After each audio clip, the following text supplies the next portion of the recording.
Pendant un mois, c'est Speed Théâtre qui t'emmène dans les coulisses du Festival Off d'Avignon.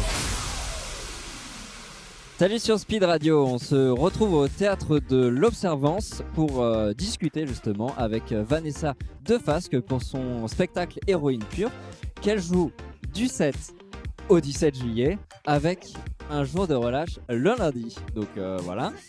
Alors, voilà, parfait. Alors, du coup, parle-nous un peu de ce spectacle. Qu'est-ce que ça raconte ? Alors, Héroïne Pure, c'est un spectacle qui parle des femmes. En fait, c'est ma façon un peu à moi de militer contre les inégalités hommes-femmes. Et je raconte tout ça dans un spectacle avec beaucoup d'humour, en tout cas, j'espère. Pas uniquement parce que certains sujets sont effectivement plus graves que d'autres. Mais voilà, donc Héroïne Pure, c'est un mélange de stand-up, donc c'est-à-dire d'anecdotes racontées comme ça directement au public, de partage, de réflexion sur justement sur le statut de la femme aujourd'hui dans notre société. Et c'est un mélange donc de stand-up et aussi de personnages loufoques. Voilà, ça a été pensé à l'image des enfants qui s'amusent dans leur chambre à raconter des histoires, qui nous racontent une histoire et qui d'un coup ont une malle avec des jouets et des costumes et des déguisements et enfilent une veste, une paire de lunettes et deviennent quelqu'un d'autre et interprètent un personnage, quoi. Donc voilà, cette interprétation, ça permet aussi de faire défiler des portraits de femmes, ça permet d'avoir un autre point de vue que uniquement le point de vue de, on va dire, Vanessa Defasque, comédienne en mode stand-up, quoi. Voilà, je trouvais que c'était intéressant de mêler les deux. Ces personnages, c'est des personnages que tu as créés ou c'est des personnes qui ont existé ou qui existent ? Non, c'est des personnages que j'ai inventés. Voilà, les personnages sont inventés. C'est, par exemple, il y a un personnage qui est le capitalisme, donc qui est personnifié et qui vient nous expliquer en quoi il est tout à fait logique que les femmes gagnent moins que les hommes, puisque seuls les hommes sont performants. Enfin voilà, donc les personnages sont complètement inventés. Et du coup, le titre de ton spectacle, c'est Héroïne Pure. Pourquoi ce nom héroïne ? Est-ce que c'est une drogue, une addiction ? On a envie d'en reprendre, mais en même temps, c'est déconseillé d'en prendre. Enfin. Alors c'est un petit peu tout ça, non ? Héroïne, c'était pour dire que toutes les femmes, à mes yeux, étaient des héroïnes. Aujourd'hui, dans leur combat, voilà.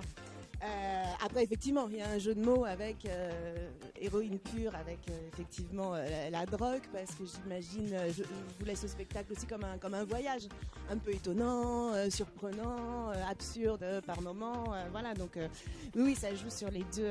Mais ce qui est amusant, c'est que ce qui est amusant, non, ça me fait pas du tout rire en fait, mais quand on cherche héroïne sur Google, par exemple, les seuls résultats qui sortent sont liés à la drogue.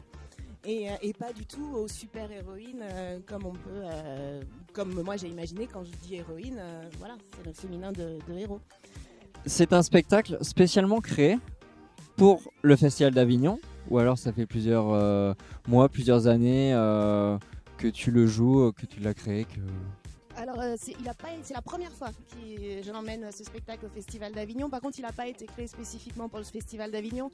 Il a été créé plutôt entre deux confinements, donc il a eu un démarrage un petit peu difficile, sans cesse stoppé dans son élan, avec voilà un certain nombre de représentations quand même au compteur, mais voilà, à Avignon, c'est la première fois qu'il sera présenté. Ouais. Tu l'as écrit pendant le confinement, c'est ça ? C'était entre deux confinements, vraiment. Oui, ça a été les débuts, ça a été un peu avant le premier confinement. Est-ce que c'est, par exemple, le fait avec le mouvement MeToo qui t'a donné envie d'écrire un spectacle, de donner ta part cette importance de dire il faut parler du féminisme ou c'est quelque chose que tu as envie de parler depuis longtemps ? Non, c'est quelque chose qui est en moi depuis relativement longtemps, même si c'est vrai que la lutte féministe, je l'ai découverte en fait assez tardivement après la naissance de mon premier enfant, parce qu'à mon sens c'est vraiment là, ou dans un couple en tout cas, et au niveau professionnel, c'est vraiment là que les inégalités se creusent et c'est vraiment là que j'ai ressenti voilà, c'est profondément ces inégalités, voilà, que ce soit de façon personnelle ou professionnelle. J'ai tourné un autre spectacle pendant des années qui s'appelait Délit de grossesse, Voilà, donc c'était un thème aussi. J'avais pas la volonté que ce soit féministe, je le vendais pas comme quelque chose de féministe. Mais par la force des choses, le sujet qu'on abordait, c'était un duo, était déjà féministe. Ça racontait que ça démystifiait en fait la grossesse, ça racontait qu'on pouvait ne pas aimer ça. Voilà. Donc c'était déjà intrinsèquement féministe sans dire son nom.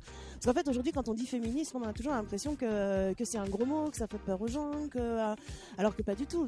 La définition du féminisme, c'est l'égalité, c'est militer pour l'égalité entre les hommes et les femmes à tous les niveaux. Ça n'a rien de... Voilà. Je pense que, a priori, peu de gens, si on leur demande est-ce que vous pensez que l'égalité homme-femme est une bonne chose, il y a quand même aujourd'hui peu de gens qui répondent non. Donc en fait, je pense que beaucoup de gens sont féministes, en tout cas, en théorie. Après, c'est beaucoup plus compliqué à appliquer au quotidien. Et en 3 mots, par exemple, si tu devais décrire ton spectacle, 3 mots qui caractériseraient ton spectacle, ce serait lesquels ? Je dirais que c'est un spectacle drôle, quand même. Un spectacle engagé et un spectacle... 3 mots, 2 ça aurait été bien. On peut rester sur 2 mots alors. Franchement, drôle et engagé. Après, il est surprenant, pétillant, intelligent, en toute modestie. Et il y a des...